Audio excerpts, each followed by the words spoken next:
I'm Henry Bonso and this is Doubling Down, where every week we tackle a topic that's got you talking on social media and beyond.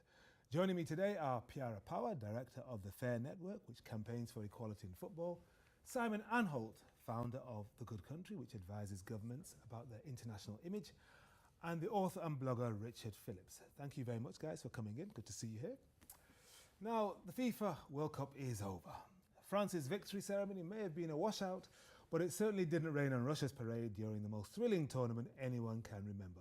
There were goals galore with plenty of shocks from the very start. Plus, the host team exceeded all expectations by reaching the quarter-finals. But perhaps Russia's biggest triumph has been the impact of the competition on its global image. Before June the 15th, much of the media coverage was about how fans were at risk of violent hooliganism and racism in a gangster state run by a dictator. But now things could not be more different. The tournament went off without a hitch, and fans from across the world have praised the hospitality of their hosts. Russia's weeks of positive publicity were boosted by President Trump's warm embrace of President Putin at their Helsinki meeting, which prompted an invitation to the White House. So can this sporting and PR success take Russia from the margins into the mainstream and give the world's largest country the international respect it so deeply desires?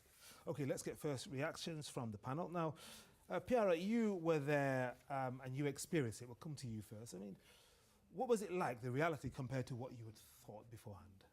Well, I think a lot of people were concerned about what sort of country they were going to find. Were the streets full of angry young men who were muscled up and going to be attacking other fans?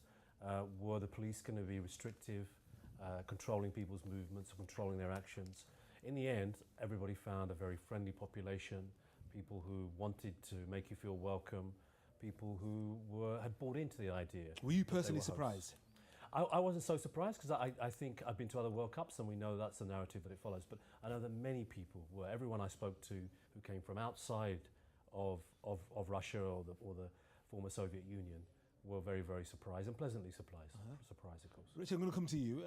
What did you think when, I mean, you're a football fan, of course, as well. What did you think when you saw those amazing pictures of the world uniting in Russia through football? No violence, no xenophobia to speak of.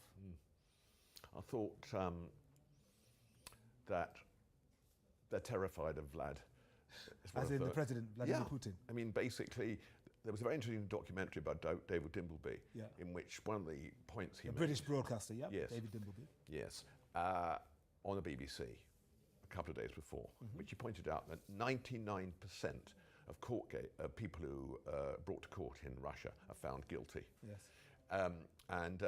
Basically, I think the reason you didn't see the Russian football thugs is that they made damn sure they were kept out of the way. And so you were not convinced by not remotely. This was not at all? I was convinced that Vladimir Putin is an immensely powerful guy, ex-KGB, and I'm quite sure that was the reason that happened. But even though the football was amazing, you know, the support was amazing, fans from all over the world, it didn't make you think, wow, feel well disposed towards a tournament, and maybe even Russia? I think that no, actually not particularly. I'm jolly. I mean, I would never have gone, and I'm jolly because I'd have been. Why would you want to take the risk? I mean, yes, they managed to make sure that people didn't kill each other or get, except in France, of course, when they were celebrating afterwards. But I wasn't remotely convinced. All right, no. Simon, this is your territory. You look at countries, you talk to heads of state. What were your initial impressions? I mean, did they pull it off, Russia?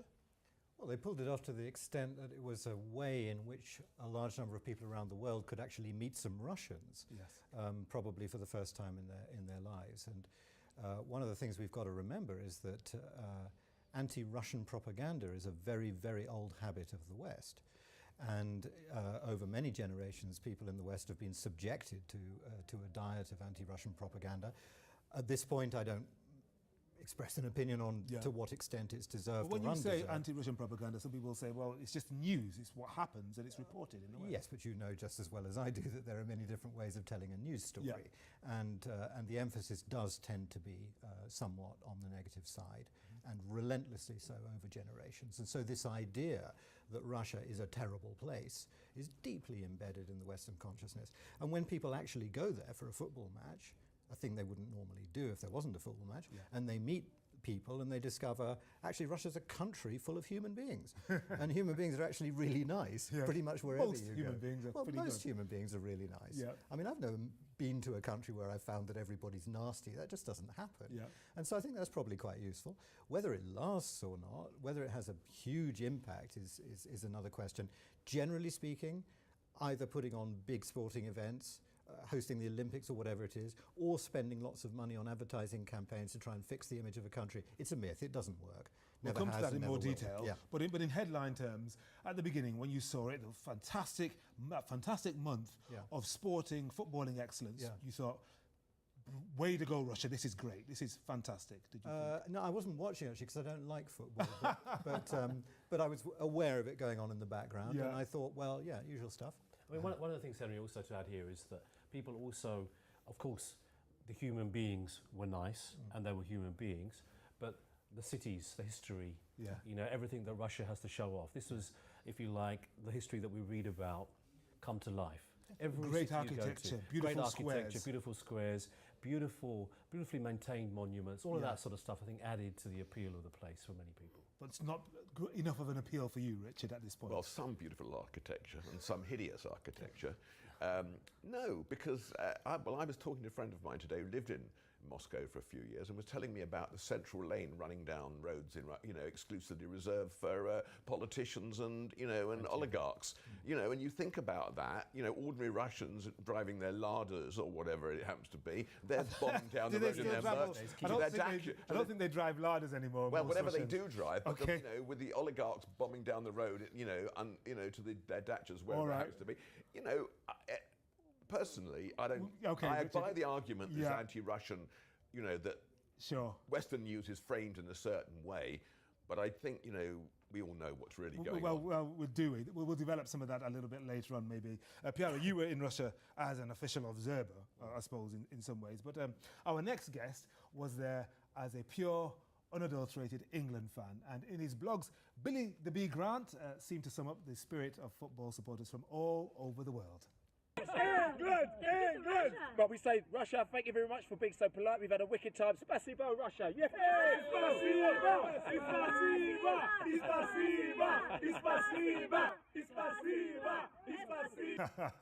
I'm delighted to say Billy joins us via Skype now.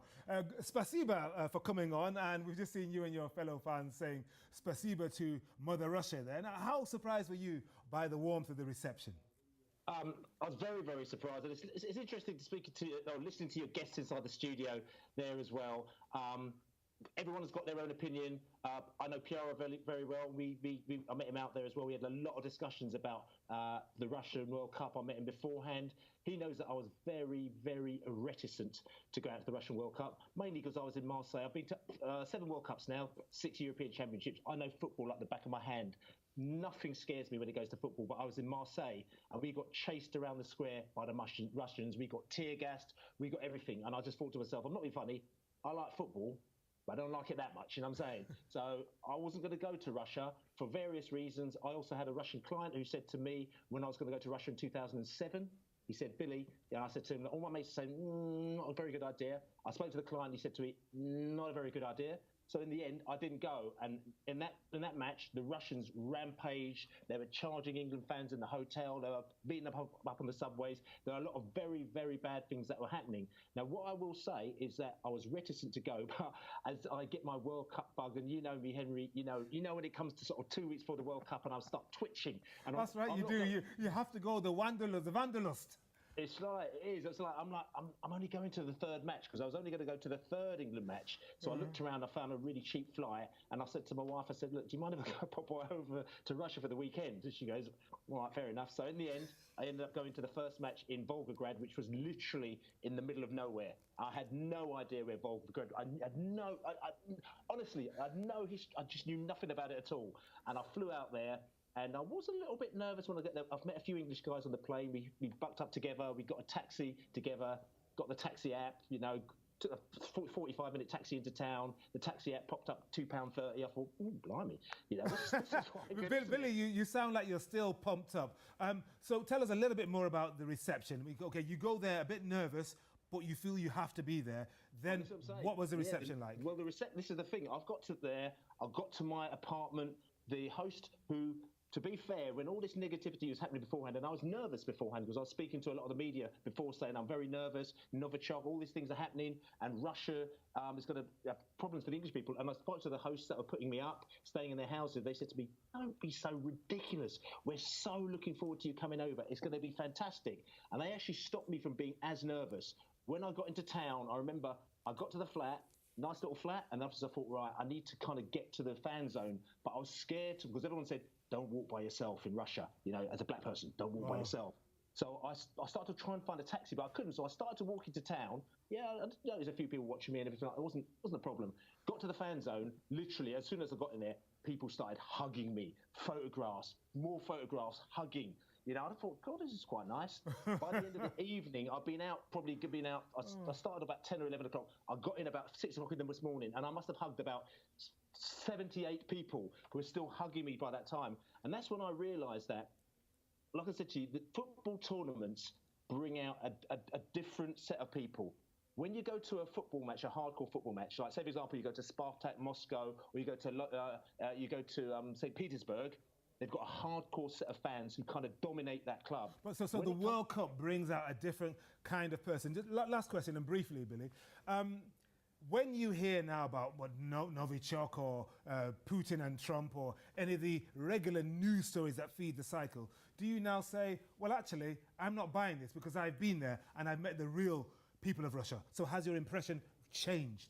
Now, I'll tell you something. One good thing about going to these tournaments, because it's very easy for media to sit here and they make the decisions, but when you go to these tournaments, you meet the people. And that's the main thing about it. I've met so many Russians now. I've WhatsApp them, we talk to each other, they've told me lots of things. They've talked to me about Putin, their thoughts of Putin, about Russia. They've talked to me about the racism that happens within their country, which they say is true. They talked to me about the Chechnya war. After the Chechnya war, they said that there's a lot of problems with the people with Chechnya, and they've got like similar problems probably, and Pierre will be able to sort of kind of vouch for this, to what we have with the EDL and their views on Muslims and so on and so forth. There's a lot of issues. So what I'm trying to say to you is that there are still issues there. It's a wicked country, and I would go there on holiday again, but it's not all over yet. Those leaders there need to sort out the problems in Russia. Beautiful. Billy, are you running for election? Thank you very much indeed, Billy the Breed Grant. Actually, beautiful testimony from Russia, now back safely in the UK. Not safely because, of course, he enjoyed it in Russia. Yeah. He wasn't in any danger. So, Piara, he was there as a football fan. Wait a minute, he was there as a football fan. You were there in an official capacity. Yeah. But you had to dig beneath all those embraces, the sombreros, the fans from Peru, from France, and the Russians. What else did you see? What else did you sense? Well, listen, when we were there, it was quite clear to us from the state authorities that this was a quote-unquote special period. Yes. So the state was invisible. Yeah. Whereas if that number of people gather, that number of Russians gather outside a bar tomorrow, the police will come in and move them on. Yeah. Because it's seen as a political challenge. Everybody knows that during that special period, which some people on Twitter called World Cupsville, this is not the usual host country.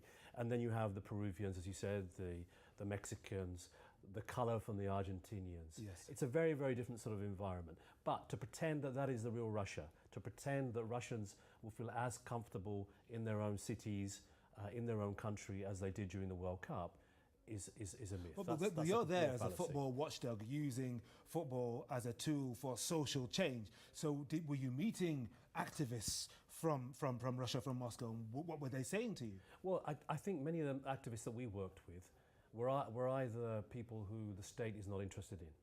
LGBT activists, for example, Russia has a big problem with homophobia, and the LGBT activists are marginal. The government doesn't quite see them as enough of a threat to imprison them, but at the same time, they have no regard for them. So those people came out, they took the space of the World Cup and were busy with the world's media telling them about their problems. Yeah.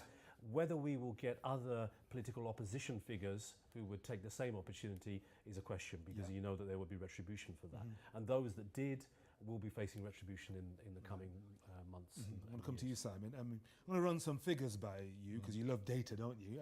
Now, the pollsters Ipsos Mori, they released their Global Advisor survey just before the World Cup started, so in June, and they found that 86% of Indians and 84% of Chinese people approved of Russia hosting the World Cup, but only 24% of Germans and 22% of British people did.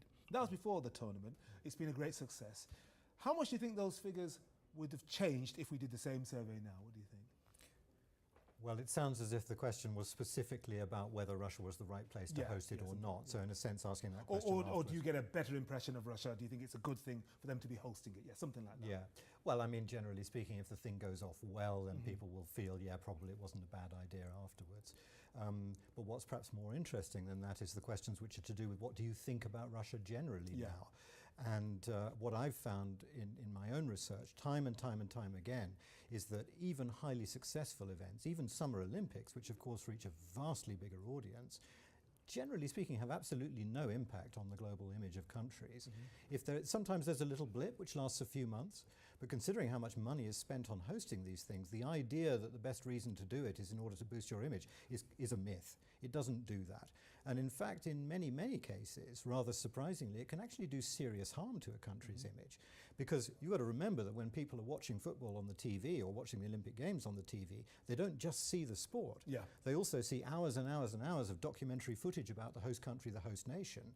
And if that doesn't accord with their own pre-existing prejudices about the country, it can cause them to change their minds quite dramatically. And there have been cases recently, notably South Africa and Brazil, where people's expectations have not been met at all, and they've seen countries that were far worse than they were expecting, and consequently the image of the country has been very severely damaged. So as a result, investment has gone down, or maybe tourism has gone down? Tourism probably more likely, because tourists are more influenced by those kinds of general feelings. Investors are a little bit more thick-skinned. If they see there's an opportunity, they're still going to go. But to counter that, you know, there is also a lot of good media that's come out for Russia. So I think people are thinking, Russia is a certain type of state, we don't want to go there. But the things, for example, that the tabloids were writing about Russia post-event also must have had a positive impact on people wanting to visit. People like Billy and their testimony. You're absolutely right, but in the end, the media is not responsible for the images of countries. In some cases, if it's a country like Syria, for example, that most people knew nothing about until it started having enormous problems, people only know about Syria through the media. But a country that's been famous around the world, whose history is known, the media has very little power to influence that. Okay, Jan, I'm going to break this one up. Richard, I'll come to you in just a moment. I know you've got things to say about this, but there's been a lot of interest in the topic of the World Cup and Russia, and it's strongly reflected out there on social media. So here's what some of you have been saying on Twitter, first of all, and we'll start off with Rang, who says, Western media and Hollywood have always cast Russia as cold and grey. There was a lot of scaremongering about the World Cup, but in the end, it was a big PR win for Russia. Then we have this from JFK, who says, Russia is getting its PR strategy right.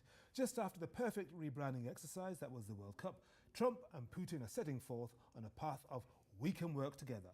There's something about deliberate leadership that works, whether for despots or Democrats. And onto Facebook, we have this from Paula, who says, yes, it was an amazing World Cup. However, it does not change the reality of Putin's Russia. It's still a totalitarian state with a strongman at the helm who disregards the human rights of his citizens. Now remember, you can always get involved in the conversation on Twitter, Facebook and Instagram by using the handle DoublingDownTV. So panel, Richard, first of all, what's your reaction to some of those messages? Because I mean, we have here... I completely agree with the last one. I was going to ask Billy, what I wanted to ask Billy is, what happened to the people who were chasing him around Marseille? You know, I mean, that's in the south of France a few years ago. Somehow they weren't there or told not to buy. And I just wonder if he ever considered in doing that piece of film that he wasn't being a complete sucker, then somebody's going to take that one little snippet and use it. And but I suppose, remember, he's not you know, a hardcore journalist. He's a football fan who's using the tools of the day to say, hey, look, I've come down to this country and I'm going to forget all of that stuff I've heard because I'm meeting human beings here and I want to tell you how I feel about it. Well, I'm sure human beings are, perfectly pleasant on a one-to-one basis wherever you meet them. But that isn't the issue, is it? I do think, by the way, I don't accept this point. I do think that, first of all, I think the media are phenomenally influential in everything because they mediate. They're the people who arrange the messages that we understand. As far as certainly in the cases of Brazil and South Africa, there were a lot of bad things that were happening at the same time. You know, the before all the demonstrations about the cost of the games, a lot of negative publicity about Brazil, and subsequently the Zika epidemic and the basic economic meltdown there. So of course the image of Brazil, I think, has taken a knock. As far as South Africa, again, there was a lot of negative publicity about that. Well, we will double down a little bit more into that aspect of it. I know Simon's got views on this in just a moment or two, because, well, we've been talking about Russia, but they're not the only country that has poured billions of dollars into a major sporting event. And I'm just thinking, actually, Pierre, I remember all the consternation there was about India hosting the Commonwealth Games in 2010, and people said it's not going to start on time, it's going to be a disaster, people are going to get ill. But it was. It was. And really, what was the reality? Well, I think the reality was just as people expected. Things weren't ready. There was paint being put on the day the athletes were due to arrive in the athletes' village. People did get poisoned in the Olympic swimming pool or the Commonwealth Games swimming pool. And I think there probably what happened in terms of public perception was that was a reinforcement of what people thought about it. Right. Disorganised. Can't really organise this. I think one of the big issues here is the way the country thinks about itself. Yes. The self-confidence you get, and in that case, the battering that the collective Indian self-confidence took after a bad Commonwealth Games. And here, Putin's success may not be to project outwards, but to reinforce to his own population that he's a successful leader. Yeah, and that might be the real. And we had the same thing here at the Olympics, because I was, as Henry will know, I was a major sceptic about the Olympics. You were. Right up until it actually happened, and then of course I got swept up in it. Of course, especially by Super Saturday when England won 3 gold medals. You get wound up in it, and it's terrific. And I think it was very positive in the country's perception. It might, after 6 or 7 years, we might have worked out that maybe 2 or 3 months even. Well, I don't think it was that quick. I didn't think it wore off that quickly, actually. But even if it wears off quickly, I mean, countries, even unfashionable countries, increasingly are bidding for these major tournaments, not just, football festivals, but broader ones like Olympics or regional games. I'm just thinking, Simon, I mean, in recent years, we've got Eastern and Southern countries bidding for and winning these major tournaments. In the first European Games held in Baku 3 years ago, that's Azerbaijan, and the next one was going to be in Minsk, and that's capital of Belarus, and both countries have got image problems. What do you think about countries like that bidding for these tournaments, their motives, and what they may get in return? Well, as I said earlier, it's all a bit of a myth. There's never been any research to prove that this is a reliable way of improving the image of a country. In fact, most of the research shows that countries' images almost never change from year to year. And if you're a country that's not really thought about by most people around the world because you're not particularly important, you're not fully engaged in the global community, you don't have a big economy, you don't have a big population, you're not important to people, simply hosting football games is not going to make you more important. So if you do want to change people's perceptions of your country. Imagine I was President Henry of Ghana. Yes. I said, Simon, congratulations, I didn't know. Thank you. I wanted free and fair election. Yeah. Okay, and so I said, Simon, I need advice. I want people to look at my country and think really well of my country. They don't at the moment. I've inherited a really, really bad mess from the previous incumbent. What would you say to me? Well, this is the great question, and it turns out after years and years and years of research into this and 500 billion data points, that actually the most reliable way, in fact the only way for a country to improve its image, with all the benefits of increased tourism, investment, and blah, blah, blah that brings, is to be good. To be good? What does that mean, to be good? Well, good in this context means to be a principled player in international affairs, to contribute something to the world that other people live in. And what most countries do is they blow millions of dollars of taxpayers' money or donors' money on bragging about their assets and achievements, which by definition are of no interest to people who don't live in that country. I mean, I don't live in Azerbaijan and I'm not planning to. So how happy and successful and prosperous the people in Azerbaijan are is of no interest to me whatsoever. But on the other hand, if I start to notice over a period of years that Azerbaijan is popping up doing good principled stuff, they're appearing at climate change conferences, they're doing the right thing, they're tackling human rights abuses at home and abroad, they are tackling migration, they're doing something constructive. And I go to bed at night thinking to myself, I'm glad that Azerbaijan exists.